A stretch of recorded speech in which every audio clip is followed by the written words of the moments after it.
front wing. That's where it starts. Not in a boardroom, not in a simulator. In the most overlooked corner of the most scrutinized car in Formula One. While the world was arguing about active aerodynamics, about power units, about who hired who, Ferrari was doing something far more dangerous. They were building a philosophy. And here's the question that nobody in the paddock wants to answer out loud. What if the simplest part of the SF-26 is actually its most radical weapon? And what if Miami, in the middle of a storm, just proved them right? Here's what makes this disturbing. Every other team in 2026 went complex. More elements, more angles, more aggressive outwash, more visible drama. Ferrari went the opposite direction. The SF-26 front wing is cleaner, simpler, and at first glance, underwhelming. But that's exactly what they want you to think. Because what Ferrari has built isn't a wing designed to impress in the garage. It's a wing designed to control flow, from the very first millimeter of air that touches the car, all the way to the floor. The concept is called a wide operating window. A car that doesn't fall apart when conditions change. A car that works when it's cold, when it's windy, when the track is green, when the tires are gone. And the front wing is the foundation of all of it. By generating a clean, stable airflow from the nose, Ferrari eliminates the chaos that corrupts the rest of the car. The floor gets consistent air.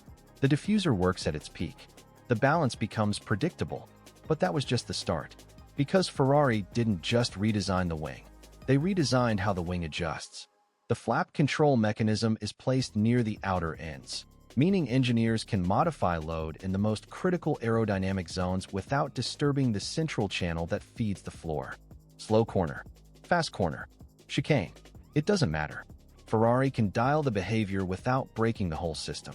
And this is where the story gets dark. Because if that foundation is correct, every update Ferrari brings will land cleaner, faster, and harder than any rival can match. Then came Miami. And Miami didn't just test the SF-26. Miami tried to destroy it. Rain, unpredictable conditions, a circuit that was already reshuffling strategies before the lights went out. For most teams, a wet Miami is a lottery. Variables stack on variables. The aerodynamic window narrows. Cars that looked fast and dry qualifying suddenly become nervous, unstable animals. But here's the twist nobody expected. A wide operating window, the exact philosophy Ferrari built into that front wing, is precisely what you need when the weather turns savage. When grip disappears, you need a car that doesn't panic. When visibility drops and corner entry becomes a guess, you need a platform that stays planted under braking, that feeds the floor even when conditions are compromised. And Ferrari's suspension geometry, configured with high anti-dive, was already doing that job, keeping the car stable under braking, keeping the aerodynamic platform consistent even as the track beneath them changed every lap. McLaren had pace. Mercedes had been dominant in the opening 3 rounds. But Miami, with its rain and its chaos, became the most honest test of the 2026 regulations yet. And Ferrari showed something in those conditions that money can't buy quickly, a car that simply doesn't get worse. But Ferrari didn't come to Miami just to survive the rain. They came to evolve. For the first time since the season began, the SF-26 arrived with a major aerodynamic development package. New end-plate design, a completely redesigned outer section of the footplane, a flow diverter near the leading-edge curl, a new Macarena wing, already tested at Monza's filming day on April 22nd. The goal was specific. Enhance outwash. Push air outward around the front wheel more aggressively. Improve the aerodynamic cleanliness of everything that comes after. This wasn't a panic update. This was the plan executing on schedule. And that's the detail that separates Ferrari from the field. On a circuit ranked among the least brake-demanding on the calendar, difficulty index of just 2 out of 5, Ferrari focused not on raw downforce, but on flow quality, on efficiency, on stability in direction changes. Miami demands exactly that. 3 long straights where drag kills you. 19 corners where balance is everything. An energy deficit simulation of 32% that punishes any team wasting resources on aerodynamic inconsistency. Ferrari brought upgrades designed to make the car better, not just faster on one lap. And in a championship where Mercedes had won the first 3 rounds, that difference in development philosophy was starting to look very, very intentional. And now the consequences become impossible to ignore. Mercedes won the first 3 rounds with Kimi Antonelli and George Russell. That's not a coincidence. That's a car with pace, and a team that understood the 2026 regulations early. But Ferrari's technical staff, led by Loic Serra, is not chasing Mercedes. They're building something else entirely. First layer. The car is becoming more predictable with every update. Each upgrade lands on a clean aerodynamic foundation. The feedback loop tightens. The development pace accelerates. Second layer. The regulations themselves are shifting. Miami introduced the first corrective update to the 2026 rulebook.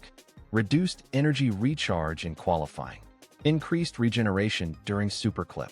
The MG UK limited in race conditions. Every change is making Formula One slower to spike, and more about sustained, consistent performance. That's Ferrari's lane. Third layer. And this is the one that keeps rivals awake. If Ferrari's correlation between simulation and track proves correct in Miami, their upgrades stop being guesses. They become predictions. And in a sport where the team that develops fastest wins, prediction is everything. The paddock is watching. Because this isn't just a front-wing story anymore. It's a story about which team has built the best platform for the entire 2026 era.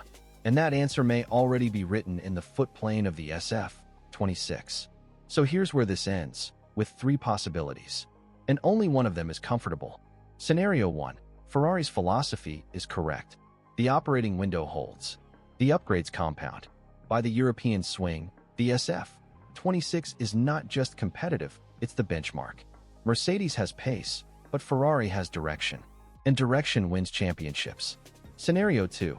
The system has a crack. The floor doesn't respond as simulations promised. The clean central flow that feeds everything downstream turns out to be slightly compromised in real-world turbulence. And suddenly, that entire elegant philosophy becomes a season of chasing a problem that was baked in from the start. Scenario 3. Ferrari is right, and nobody else can react in time. Because changing an aerodynamic philosophy isn't a 3-week project. It's a season. And if the SF-26 concept proves dominant midway through 2026, the rest of the grid watches a gap grow that. They have no tools to close. Is Ferrari building a dynasty, or gambling everything on an idea? Will Mercedes hold its early advantage long enough to make Ferrari's patience irrelevant? And the question nobody can answer yet. When the development war reaches its peak later this season, whose foundation will hold? One thing is certain. The front wing that nobody noticed might be the decision that defines 2026. And the next race won't just be about points. It'll be about who was right.